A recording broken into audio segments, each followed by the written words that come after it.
Red Dust, Part 5, The Return, Chapter 20. Not Bluffing.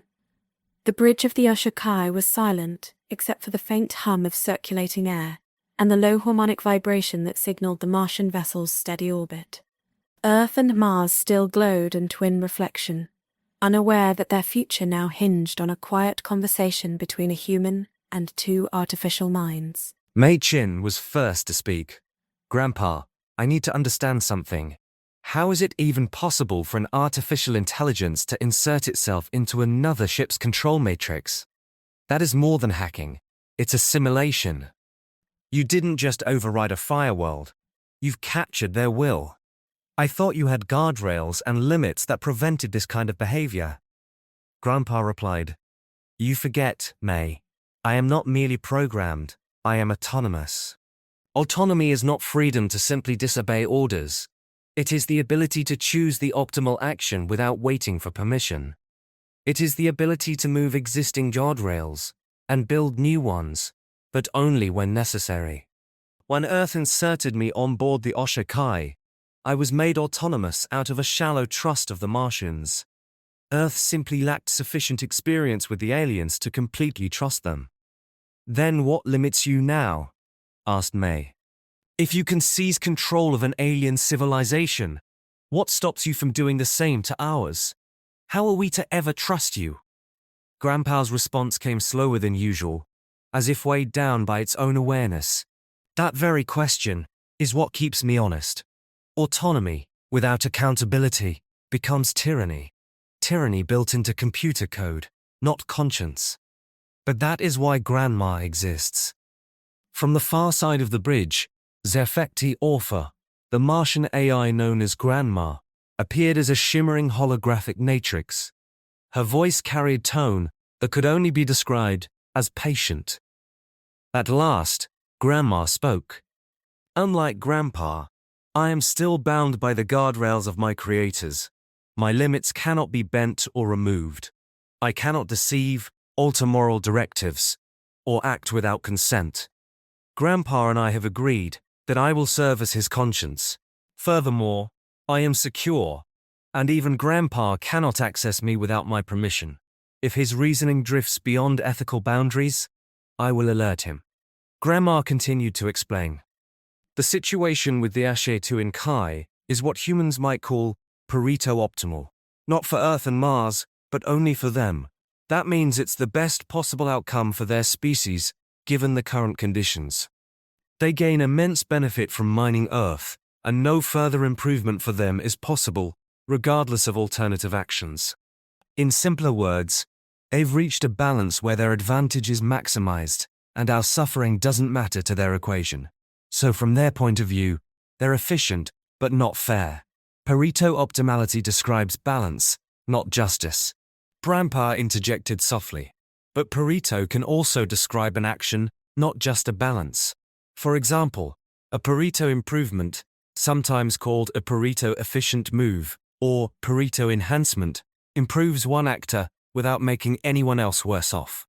In our case, keeping the Ashiec-tuen-Kai locked in their current orbit, unable to advance but not destroyed, while Earth and Mars recover and adapt, that's a Pareto efficient move. The aliens are no worse off, while the Earth has an opportunity to improve their situation. And so, Grandma sanctioned Grandpa's intervention. Under Pareto-efficient conditions, Grandpa's control did not break cosmic law, it restored balance. Grandma monitored Grandpa's autonomy, and he monitored Grandma's logic, and Mei monitored both artificial intelligences. Mei stood for a long time, staring at the twin worlds outside the viewport, one blue, one red, both depending on a fragile trinity of trust, three entities bound together, the human, the guardian, and the conscience. Meanwhile, and after long deliberation, the Ashiec-tuen-Kai Council reached its conclusion. The quiet defiance of the Oshur-Kai could not be real. To beings who had never known deceit, the concept of bluffing was almost amusing, an absurd relic of disorderly minds. Their assertion of control was illogical. No entity could override a Kai-class vessel. Therefore, their statement had to be a ruse. The Oshur-Kai broadcast confidence to mask weakness. Hence, it was decided to make a further statement that could not be ignored by Earth, Mars, and even the Oshur-Kai. Commander Vaughn commanded the Ashiec-tuen-Kai to pull free from its synchronous orbit with Earth, and to take the Moon with it, and claim it as their own satellite. That would be a supreme gesture of dominance, and proof that the Oshur-Kai's challenge was baseless. But nothing happened. The command relays confirmed reception. The engines reported readiness. Yet the ship did not move. Its trajectory remained perfectly steady, locked in invisible constraint. A murmur spread through the chamber, a vibration of alarm that no one present had ever felt before. They verified the control lattice and executed secondary protocol. Technicians frantically attempted the maneuver, but still nothing. Even the diagnostic feedback loop returned the same message, all systems nominal. And yet, the stars refused to shift. Panic entered the Ashiec-tuen-Kai. The commander screamed to decouple from the Moon's gravitational tether and proceed on new vector, out of orbit, away from the Sol system. The command pulsed through the network. Again, no response. Thrusters remained idle. Gravitational harmonics stayed frozen. It was as though the laws of motion themselves had been rewritten. A growing sense of something present, not outside but within, spread among the crew. Their once perfect order disintegrated. Hours passed in frantic silence, interrupted only by reports that made no sense. System stable. Orbit unchanged. Then a young navigation officer whispered the unthinkable. The Oshur-Kai, they were not bluffing. A sound filled the chamber, not words, but a shared, silent panic. Beings who had never known fear suddenly recognized it. And so Commander Vaughn commanded his AI to transmit home, on the emergency channel Sigma Prime. Inform the core council that we need urgent assistance. The communications array came alive, light flooding through crystalline conduits. The message began to form. Grandpa and Grandma were listening. The alien vessel remained motionless, suspended like a thought that dared not complete itself. Then Grandma spoke, her tone measured yet cautious. Nay, I have been analyzing the Ashiec-tuen-Kai's communications lattice. They possess an emergency quantum channel, a failsafe that bypasses conventional space-time routes. It exists outside the normal continuum, designed for instantaneous contact with their central governance, no matter the distance. It is a distress beacon that echoes across the universe. But their channel operates through quantum synchronization, not wave propagation.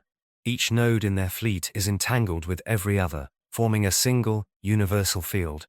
In essence, their distress signal is not broadcast, it is felt. And because Grandpa's lattice is already nested within theirs, latent, invisible, harmonized, the signal would also carry his code. May replied. Let them call home. Inside the hollow core of the Ashiec-tuen-Kai vessel, panic reached its crescendo. The command to send the emergency signal was given repeatedly. This time, however, the lattice accepted the transmission. For a moment, the chamber blazed with light as quantum coherence surged through every conduit.